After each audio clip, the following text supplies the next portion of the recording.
နှစ် AM Business Service ကပေးတဲ့ရမှန်စုကိုရတဲ့အတွက်ညီမလေးရင်းနှီးခံစားချက်တွေဆက်တော့ပြောပြပါဦးညီမလေး ညီမလေးရင်းနှီးခံစားချက်လေးပြောရမယ်ဆိုရင်ပေါ့နော်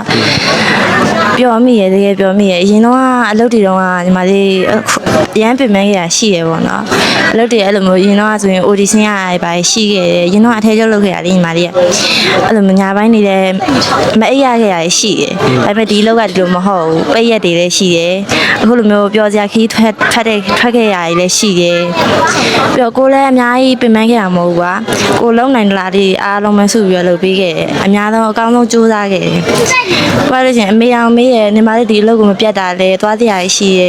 ကိုလုံးနိုင်တယ်လေကိုလုံးနိုင်တဲ့လောက်တော့ကိုစူးစမ်းပြီးတော့လုပ်ပေးနိုင်ခဲ့အဲ့တော့အရန်လည်းပြောမိပါတယ်ဒီမှာလည်းဆက်ပြီးတော့စူးစမ်းဖို့ရှိပါသေးရဲ့နောက်လာမယ့်နှစ်တွေမှာလည်းညီမလေးအနေနဲ့လူမျိုးစုကိုထိမ့်သိမ့်နိုင်ဖို့အစီအစဉ်ရှိမရှိလေးတစ်ချက်တော့ပြောပြပါဦး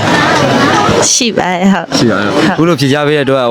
ကျေးဇူးအများကြီးတင်ပါတယ်နော် AM Business Service ကနေပြီးတော့ဟုတ်ကဲ့ကျေးဇူးပါညီမ